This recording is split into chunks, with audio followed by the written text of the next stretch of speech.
só, gente. Nós vamos falar, ontem não pude fazer a live, sobre os danos que a privação do sono causam em quem tem dor crônica. Então, bem-vindos os que estão chegando. E aí, gente, é tanta queixa. Eu já fiz muitas lives sobre insônia, sabe? Mas eu já falei sobre higiene do sono, eu já falei sobre emoções e insônia, mas eu não falei sobre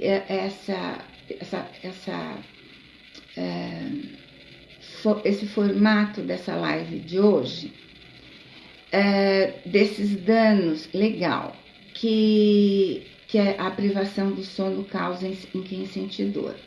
Então, quem assistiu a live última de modulação da dor que eu dei, lembra que eu falei dos estímulos dolorosos, né? Que a percepção da dor, ela começa pela pele ou por onde ocorre alguma lesão, e aí vai subindo pelos neurônios, pela medula espinhal, até chegar lá no cérebro, onde ele faz a interpretação de que aquele sinal é uma dor, né? Então, tudo isso acontece, essas informações vão subindo pelos neurônios, pelas vias ascendentes, e aí pelas vias descendentes do cérebro, vem descendo novamente pela medula, até o ponto que tem a lesão, para informar que é dor. Bom, então, gente, só para começar o assunto, quem tem insônia, quem não dorme bem, na modulação da dor, existe uma comunicação também com relação aos neurotransmissores que participam da insônia. Isso aí, gente, coraçãozinhos subindo para o Instagram entender que é uma live boa, que vale a pena chamar o pessoal. Então, a falta de sono, ela também, essa mesma mensagem, alguns neurotransmissores que fazem parte da modulação do sono, também fazem parte da modulação da dor, tá? E aí o que acontece? Na privação do sono, a intensidade da dor aumenta, porque essa falta de sono, o fato da pessoa estar acordada e o desgaste de não dormir, de não descansar, libera neurotransmissores que também participam dessas vias neurais que vão lá para o cérebro para a modulação da dor. Ou seja, falta de sono, não está dormindo, aumenta a dor. E mais dor, ninguém consegue dormir. Então, é um ciclo aí de interferência entre dor e insônia, que um fica retroalimentando o outro. E eu já falei sobre hábitos, né, que interferem na insônia, sobre a higiene do sono, sobre ficar vivendo numa condição de muito estresse à noite, de conflito em casa, de ficar no celular até de madrugada. Então, e eu tenho pacientes com esse hábito, né? E alguns, assim, é difícil da pessoa entender, até que ela entende. Que se ela fica, às vezes a pessoa está com dor, então acontece, como ela fica sem sono, ela fica no celular. Porque aí está com dor, não consegue dormir, e aí fica ali no celular até a hora do sono aparecer. O sono não vem. Não vem o sono e a dor continua. Então, isso é um hábito. E uma questão... o sinal sumiu e está voltando agora, né? Aí, gente, Os pesquisadores do sono, eles dizem que quando não existe uma doença que justifique aquela insônia, né? Uma lesão no cérebro ou uma doença mesmo que justifique aquela insônia. Quando não existe um efeito colateral de alguma medicação que causa insônia. Quando não existe alguma situação específica que a pessoa está provocando para não dormir,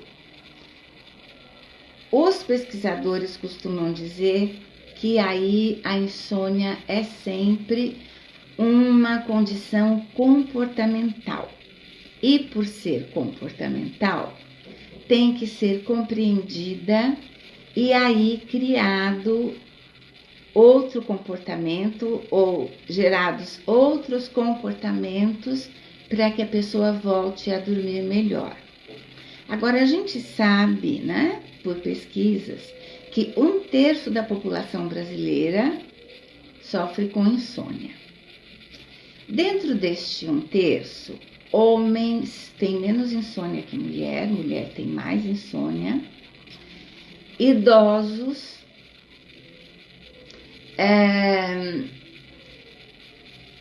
condições hormonais, tá? Então, mulheres na menopausa, na pós-menopausa, têm propensão a sofrer de insônia.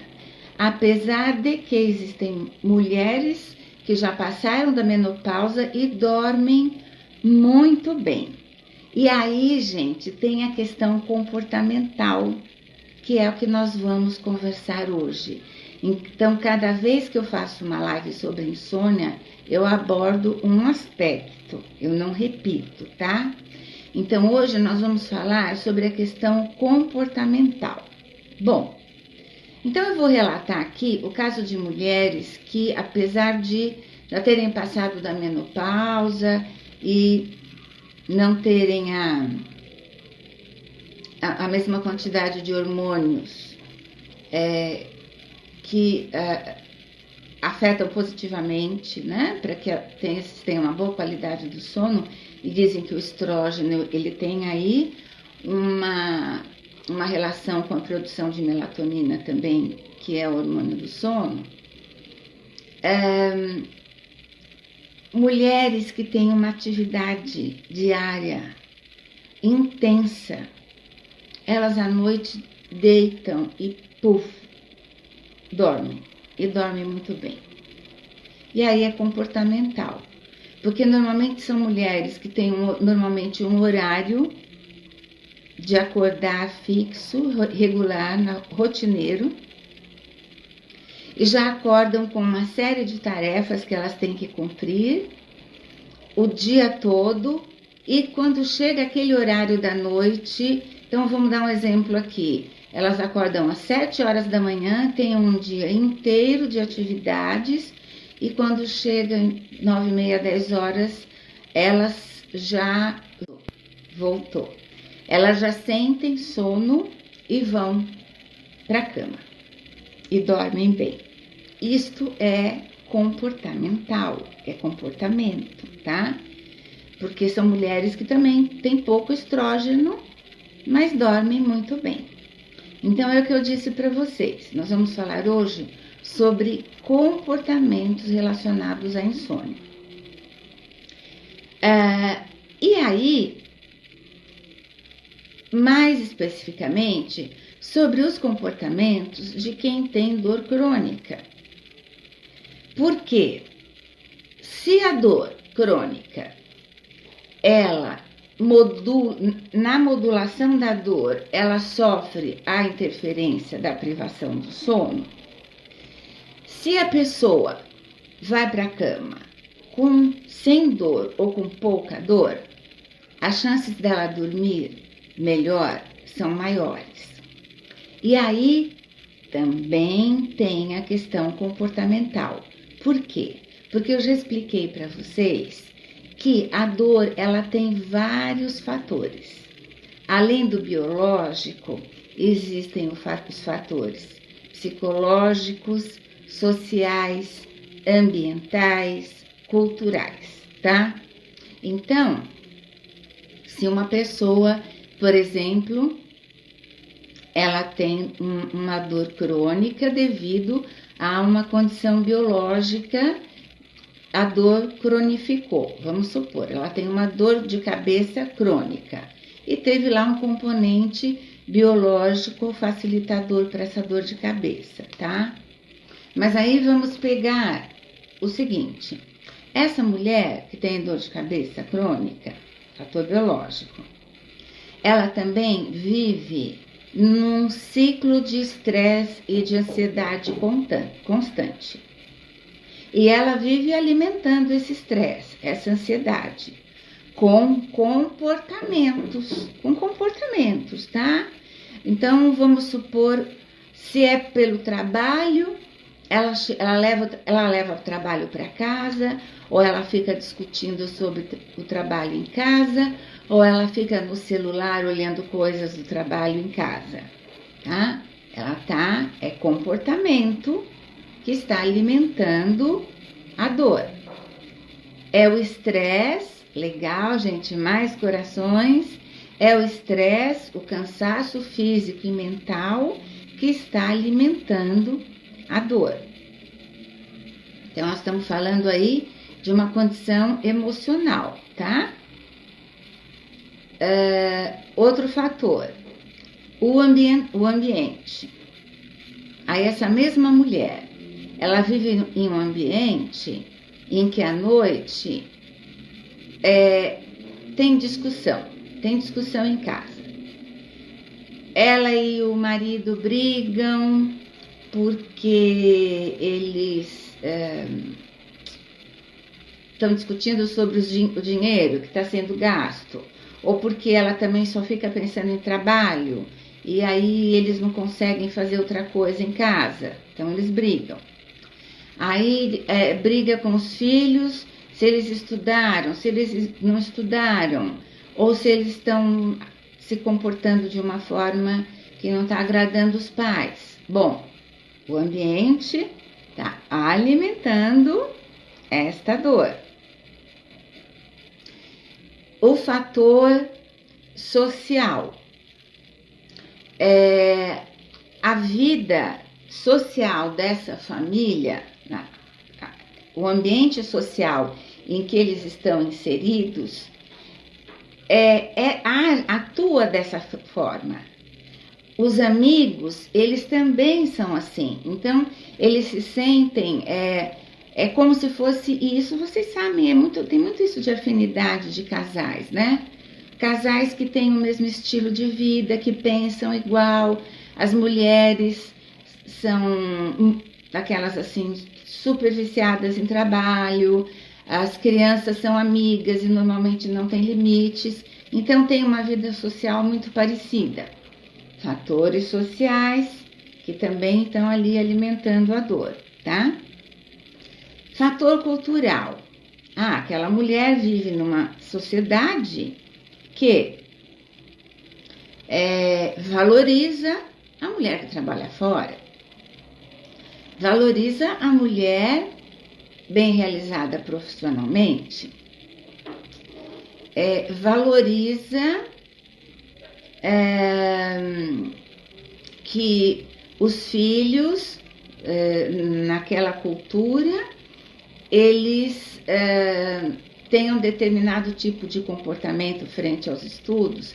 Então, eles vivem num ambiente cultural que faz com que essa mulher continue mantendo esses comportamentos e que mantém a dor. Então, vocês percebem que a dor de cabeça dessa pessoa, ela não é só biológica, ela tem todos esses fatores alimentando, né? Tem a parte emocional dela, tem a parte familiar, social, ambiental, cultural. Ela vai dormir como? Com dor de cabeça. ela não tem tempo para fazer alguma coisa para aliviar a dor de cabeça dela. Deitou com dor, não tem sono que vem com alguém com dor de cabeça. Aí a pessoa se medica. Muitas vezes, com muita medicação, dorme mal ou fica dopada e no dia seguinte não rende bem. E às vezes, por não querer ficar muito dopada no dia seguinte, não se medica como deveria. E tem outros comportamentos, gente. Fuma, bebe à noite, bebida alcoólica. Então, quando os pesquisadores falam que muitos problemas de insônia são comportamentais, eles têm razão. Vocês estão entendendo? E se não trabalhar o comportamento ou os comportamentos, não adianta. Aí aquilo tem fórmula, Regina. Por isso que não adianta também vocês quererem, as pessoas pedirem, me dá dicas, a gente dá dica. Eu tenho vídeo sobre higiene do sono, eu tenho vídeo de relaxamento para ajudar a pessoa a dormir. Funciona muito, desde que a pessoa não faça exatamente o que essa mulher que eu dei como exemplo faz. Porque o que é esperado? Que saiu do trabalho, deixou o trabalho em casa. Manda coraçãozinho branco aí, gente. Saiu do trabalho, deixa o trabalho em casa. Desliga esse bendito celular, essa ligação. Para de ver o WhatsApp da empresa. Para de ver mensagem de WhatsApp, de rede social, a partir das 9 da noite, das 8 da noite. Cria um ambiente familiar, eu ainda estou falando de higiene do sono, hein? Cria um ambiente familiar à noite de paz, de tranquilidade. Combina a família. Gente, à noite a gente não briga, tá? À noite a gente não fala sobre dificuldade financeira, legal. À noite a gente não quer... Vamos procurar resolver o problema com os filhos durante o dia, ou até uma certa hora, ou resolver sem briga, conversando numa boa. A partir de determinada hora, vamos todo mundo aprender a fazer um relaxamento juntos, vamos meditar juntos, vamos assistir um filme bem leve, bem comédia, nada de aventura, drama, terror, antes de dormir. Diminuir as luzes, estou voltando um pouquinho na higiene do sono, que vocês já sabem. Vamos diminuir as luzes do ambiente, deixar um abajur aceso só. Na hora de ir para o quarto, deixa os eletrônicos desligados, nada de televisão no quarto, né? De preferência sem nenhuma luz. Tudo isso é higiene do sono. É importante. Então, a partir de determinada hora, a gente precisa ajudar a melatonina a ser produzida, né? Senão não adianta. E a gente produz melatonina no início da noite, no final da tarde, mas a gente precisa ajudar com pouca luz e precisa ajudar comportamentalmente. E o nosso enfoque hoje é dor. Então, vocês entenderam bem a explicação que eu dei da mulher com dor de cabeça. O problema dela não é só biológico. A gente pode dizer que é 10% biológico e 90% comportamental. E se tudo fosse feito direitinho, nesse exemplo que eu dei, voltem o exemplo que eu dei, voltem o vídeo, repensem, comentem com as pessoas que vocês conhecem, ou se é o caso de vocês com dor, o que vocês estão fazendo de certo, de errado, dentro desse exemplo que eu dei, tá?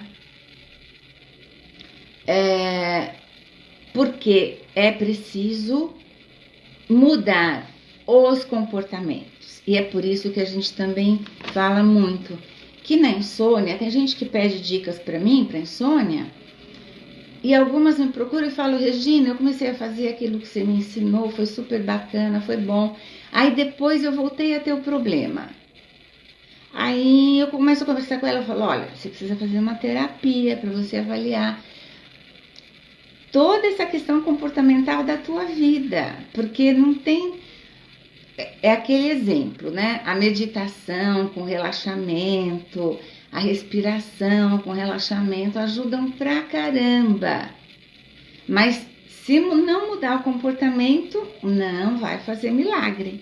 Da mesma forma que a medicação também não faz milagre, tá bom? E aí, dor, mais dor, menos sono, tá? E é sempre assim, mais dor, menos sono. E na medida em que a pessoa dorme bem, no caso da dor crônica, ela sente menos dor.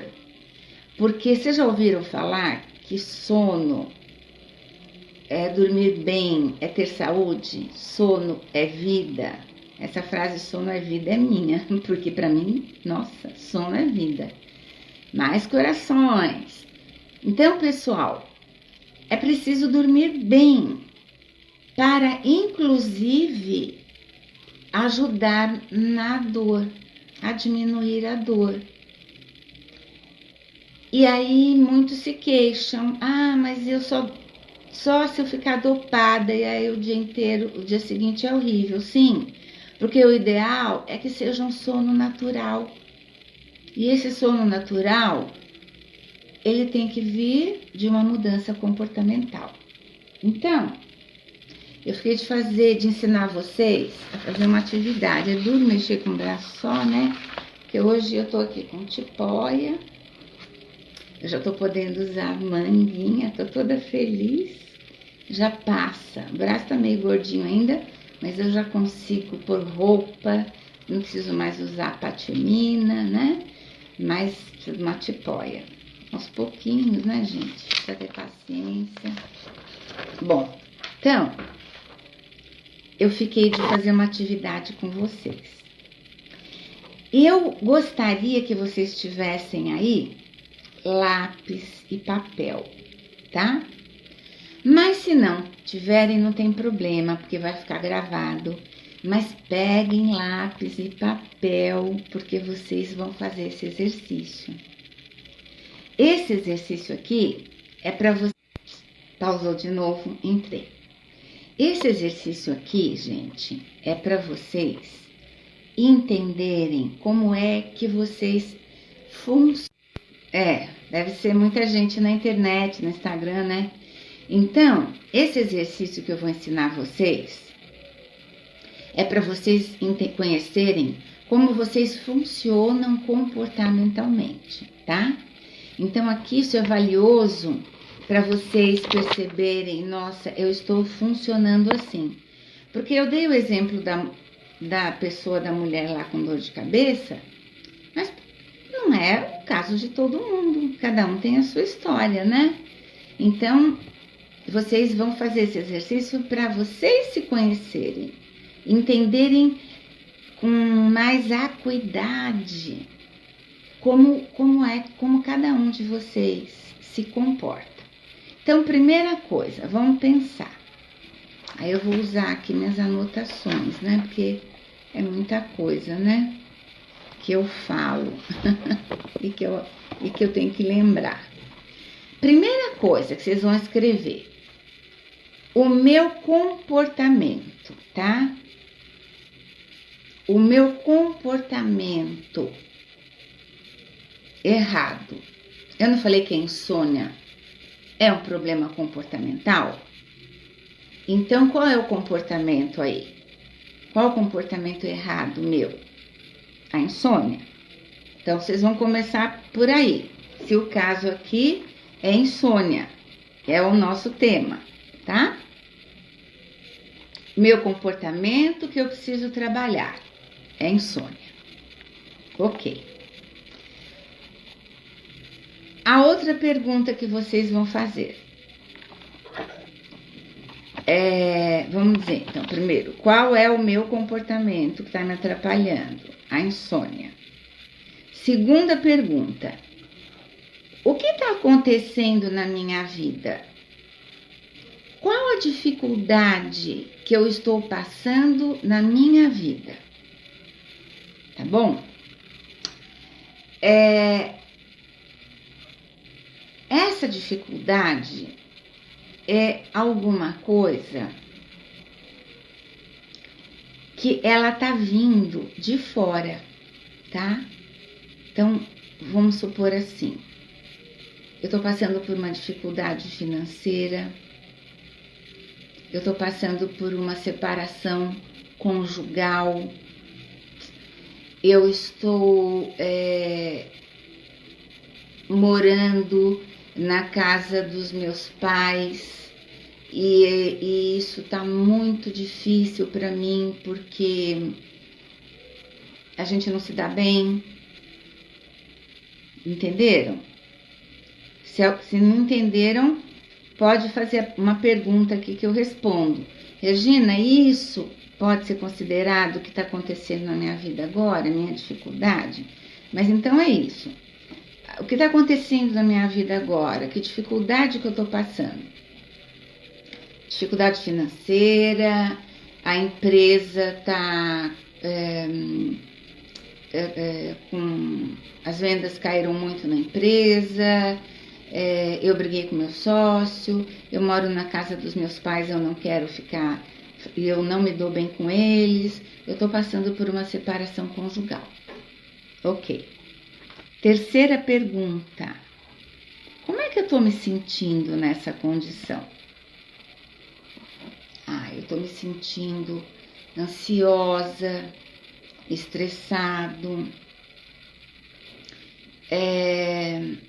triste, desmotivada, eu estou me sentindo meio depressivo, eu estou me sentindo muito irritada, eu estou me sentindo... Tenho passado muita raiva, entenderam? Essa é a terceira pergunta. A quarta. Tá. Em qual situação da sua vida isso está acontecendo?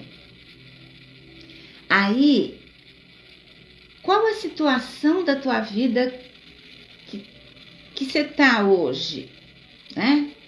Em qual condição, qual situação? Estou passando por uma doença grave. Eu estou passando por... Eu estou com uma dor crônica. Eu estou vivendo este momento. E aí vocês vão entender por que a doença, a dor se encaixa aqui, tá? Porque a quinta pergunta é: o que é que eu estou fazendo para alimentar, manter e agravar a insônia?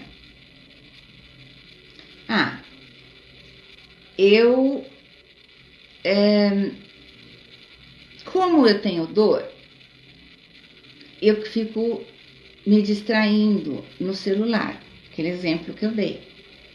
Então eu fico vendo em rede social, eu fico pesquisando remédio, eu fico conversando nos grupos lá do Facebook sobre quem tem dor, quem não tem, que tratamento faz, que tratamento não faz. Como eu estou passando por essa doença grave, eu fico pensando no futuro da minha vida, fico até de madrugada pensando se eu vou conseguir sarar disso um dia. Então, vocês entenderam o que eu estou fazendo para alimentar a minha insônia? Se a gente está usando aqui a dor, então, o que vocês fazem, né? Eu sei que tem muita gente que por causa da dor fica pendurada no celular. Ou então, o que eu faço, como eu fico dopada o dia inteiro por causa dos remédios que eu tomo, né? Eu fico até de madrugada sem sono E aí eu fico lendo, escrevendo, porque não tenho sono. Porque eu me dopei de tanto remédio. Tá retroalimentando a insônia. Alguma dúvida até aqui, gente? Podem dizer aí sim, não, tá?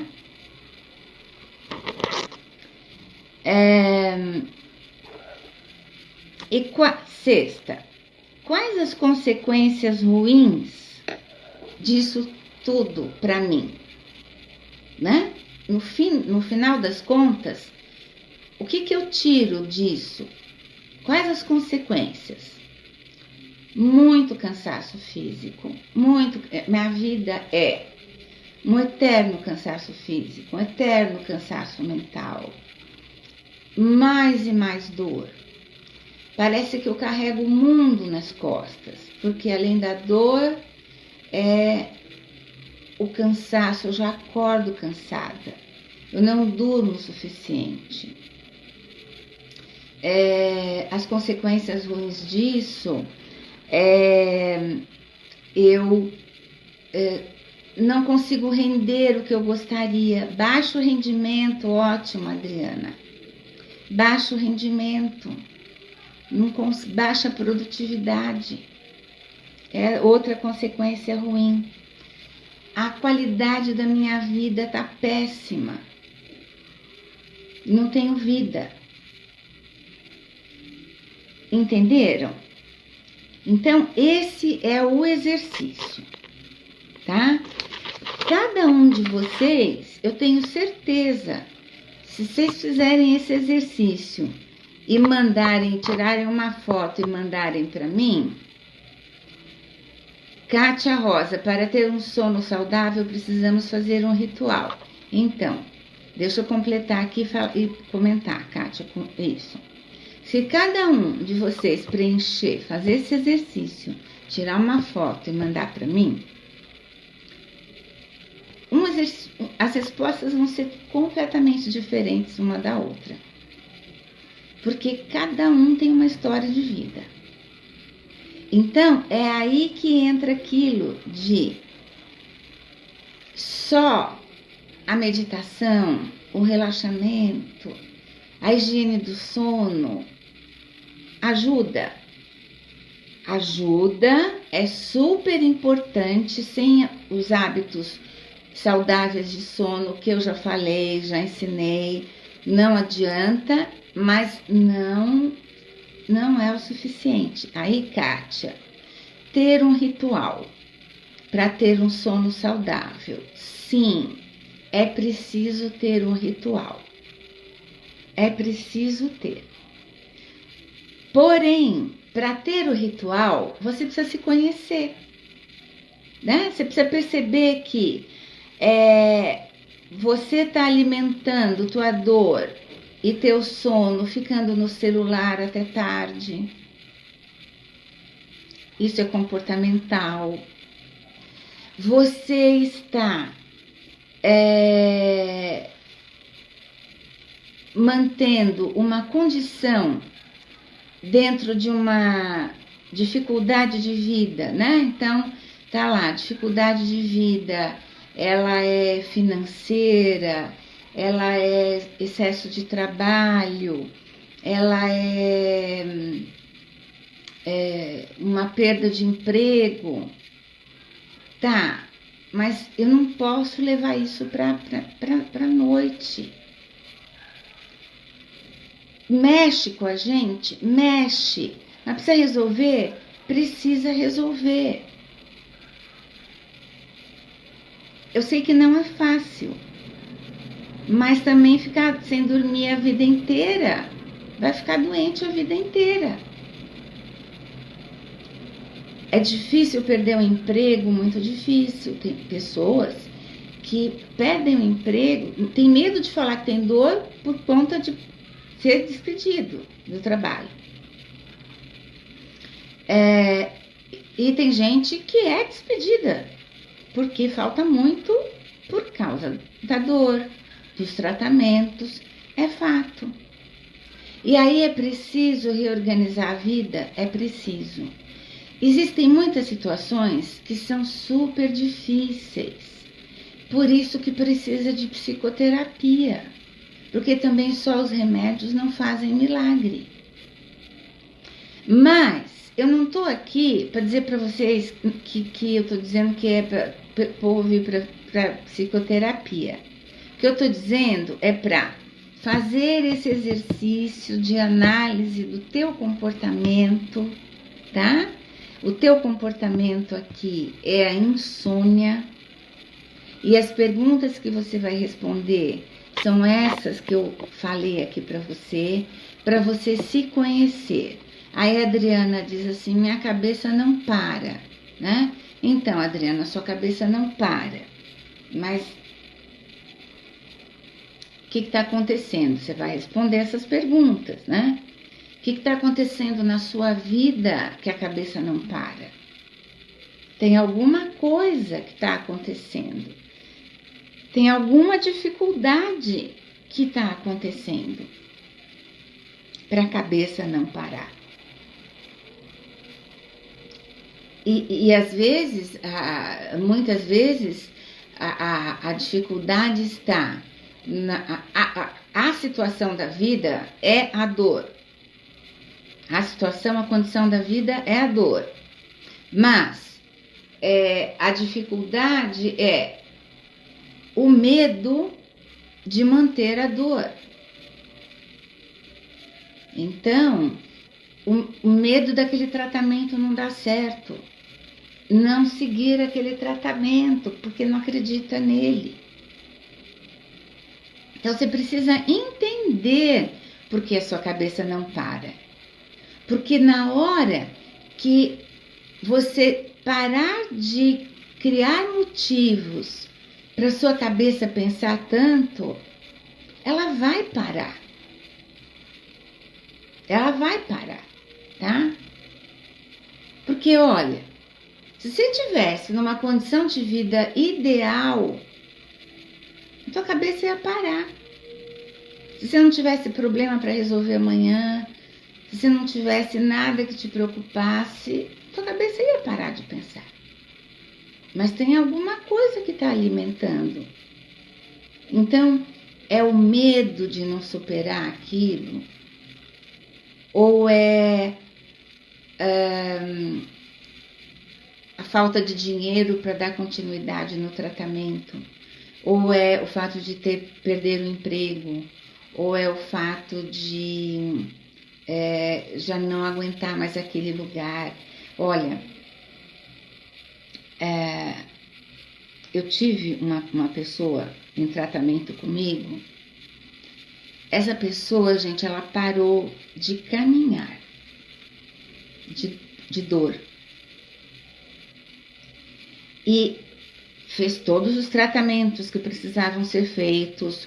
Foi preciso, porque estava tudo travado nela. Mas quando tudo começou? Quando ela chegou à conclusão que ela não suportava mais o lugar que ela trabalhava, mas que ela não tinha como sair de lá.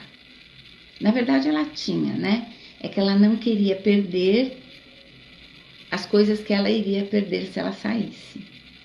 Ela chegou num nível de ojeriza pelo lugar onde ela trabalhava, que veio acontecendo tantas coisas na vida dela, tantas, ao ponto dela ter tantos problemas que ela não andava mais. E não era psicológico, porque aí também é outra coisa, sabe? Que eu fico brava. Às vezes tem médico, como dor crônica, como dor neuropática, dor muscular, não aparece em exame de imagem, né? Tem médico, eu também já pedi desculpa, porque não é a classe geral médica, né? E também não estou criticando ninguém, mas tem o médico, essa pessoa mesmo, né? O médico falou assim, olha, eu vou te encaminhar para uma pessoa que é especialista em dor, ela é psicóloga, porque tua dor é psicológica. A pessoa não caminha.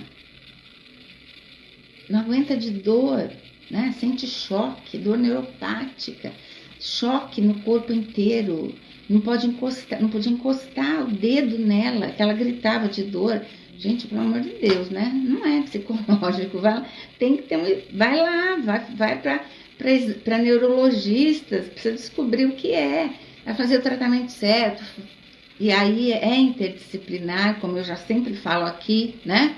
É o especialista da dor, seja o neurologista. Pânico e medos. Adriana, repete que eu não entendi. Pânicos e medos e considerado dor. É considerado dor? Repete, tá? Porque pânico e medo pode alimentar a dor, tá? Mas ninguém tem dor por causa de pânico e medo. Pode ter uma tensão, né? Fica tensa da dor de cabeça, tal, mas não necessariamente, tá? Então, o médico neurologista, o fisioterapeuta,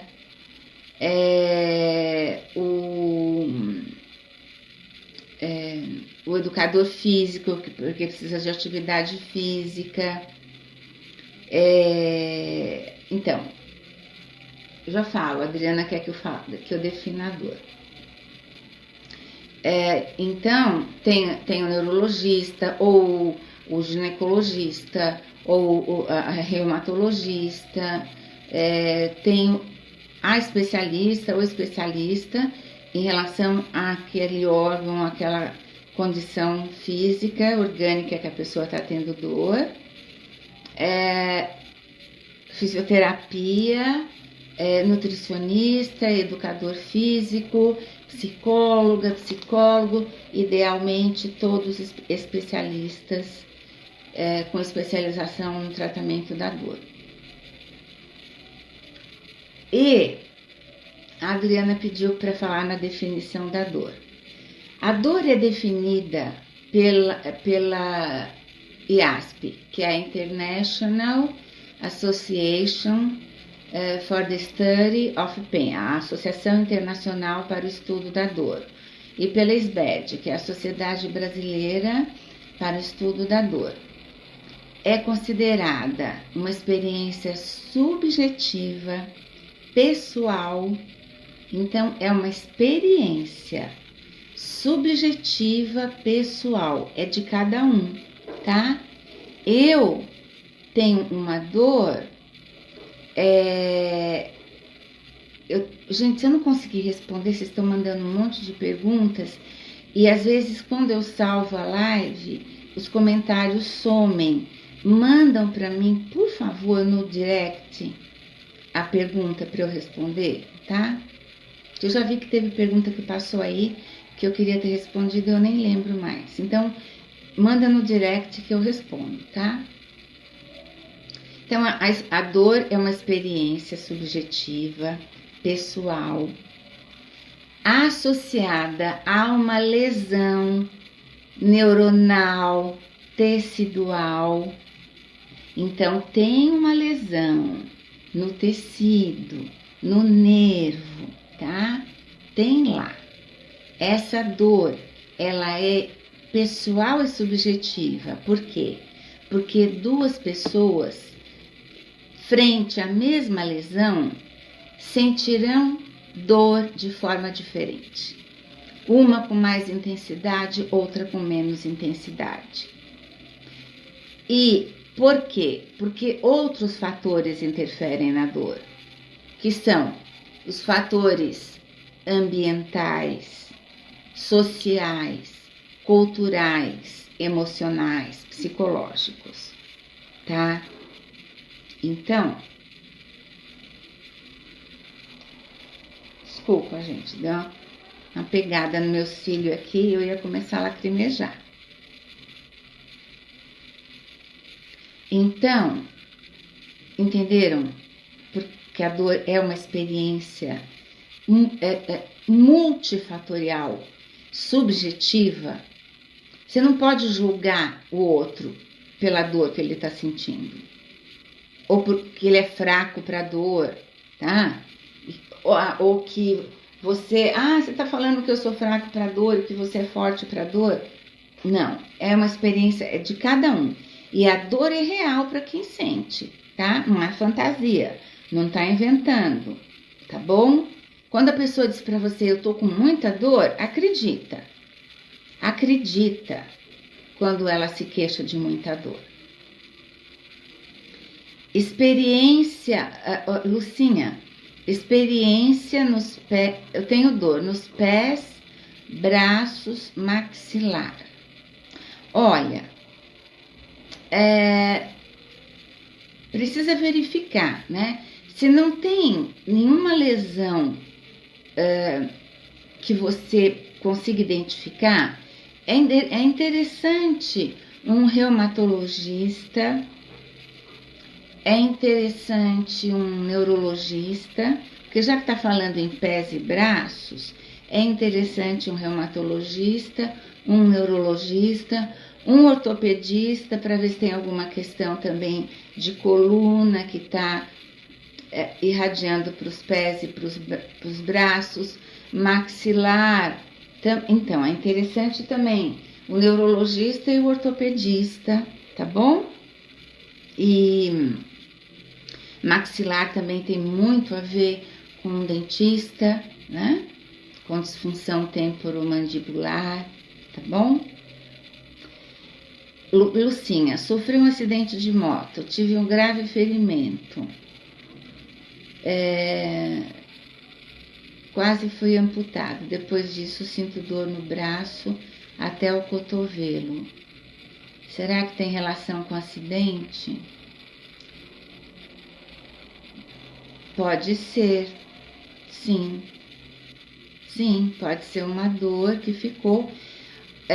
Não sei há quanto tempo que você teve esse acidente, Lucinha. Às vezes, dependendo, há casos, mas quem vai falar isso é o médico, gente. Eu sou psicóloga, tá? Eu só tô falando isso por alguns. Os casos, né, mais graves vêm para o psicólogo, então eu fico sabendo de muita coisa, mas isso não, eu não explico as coisas, eu não respondo por nenhum médico, né? Mas existem pessoas que ficam com dor crônica em função de acidentes por conta de já foi curada a lesão, mas ficou ali um dano às vezes. Num nervo, é uma dor neuropática que fica. Quem melhor pode responder isso para você é o especialista, tá? E aí, gente, eu digo assim, dor crônica, que é aquela que dura mais, normalmente assim, eu, na minha experiência, né, eu acho que passou de 3 meses, é bom já ir buscar uma investigação de dor crônica. Mas, normalmente, os pesquisadores consideram 6 meses de duração da dor para ser considerada crônica. Mas eu acho que a dor foi tratada, passou 3 meses que foi feito o tratamento, curou tudo, está tudo curado, fez os exames, não tem mais nada. A dor se mantém, é bom ir num médico especialista em dor, porque, gente, é diferente. A especialização em dor, ela hoje existe para isso, tá? Eu tive meu problema no braço, né? Então, eu fiz a cirurgia e conversando com o especialista, o ortopedista, um super ortopedista, reconhecido pelo alto valor dele como médico. Aí eu fiz uma pergunta para ele, ele virou para mim e falou assim: vá em um especialista vascular. Tá? Então, a gente precisa entender isso. Não são todos os médicos que respondem pela dor. Eles respondem dentro da área dele pela dor enquanto ela for dor aguda. Quando ela se transformar numa dor crônica, tem que ser um médico especialista em dor. E aí, onde que você vai buscar a indicação de um médico especialista em dor? Porque não são muitos. A especialização em dor no Brasil, ela não é muito antiga, não. Então, você vai lá no site da SBED, da Sociedade Brasileira para o Estudo da Dor. Deixa eu ver se eu consigo escrever aqui.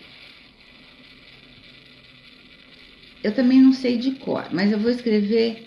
Vocês põem no Google SBED. SBED. Tá? Sociedade Brasileira para o Estudo da Dor. Lá vai estar o link da SBED. Quando vocês entrarem na SBED, aparece lá clínicas de dor. Lá vocês têm clínicas e médicos especialistas em dor no Brasil inteiro.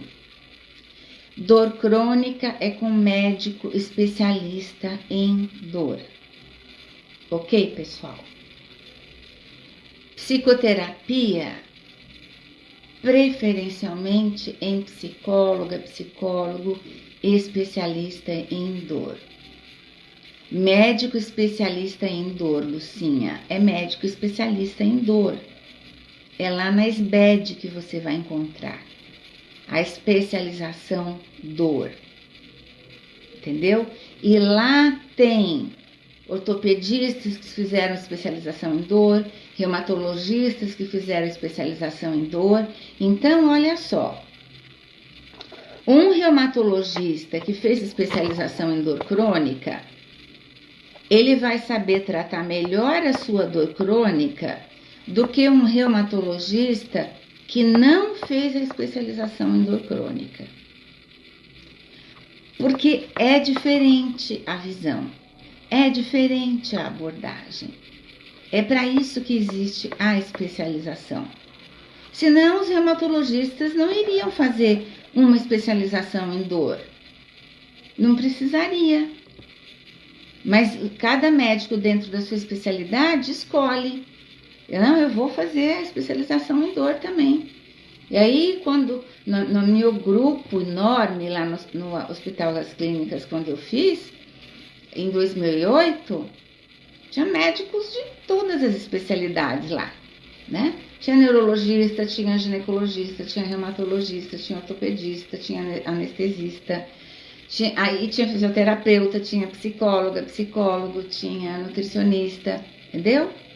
Todo mundo, enfermeira, todos os profissionais da área da saúde estavam lá fazendo o curso de especialização no tratamento da dor, tá? É diferenciado, é muito diferenciado, tá bom? Gente, obrigada, a gente precisa encerrar aqui agora, mas olha, trouxe o exercício que eu queria muito trazer para vocês, que é desta análise comportamental. Essa abordagem sobre a insônia eu não tinha feito ainda, estou fazendo agora, que aí é como, não lembro quem falou do ritual, né? Que é importante o ritual, sim, porém não é o suficiente, é essencial, mas o ritual só vai funcionar quando você souber como é que você está se comportando, tá? Como esse teu comportamento de insônia está sendo feito? Como que você está esmiuçando, conhecendo esse teu comportamento que gera insônia? Para aí você criar o teu ritual, que é aquilo, né? Às vezes a gente dá a dica, funciona para um monte, mas para alguns não. Mas por quê? Porque aquele ritual não está ajudando, porque o comportamento daquela pessoa frente à insônia, ela precisa fazer esse exercício primeiro, que eu passei para vocês.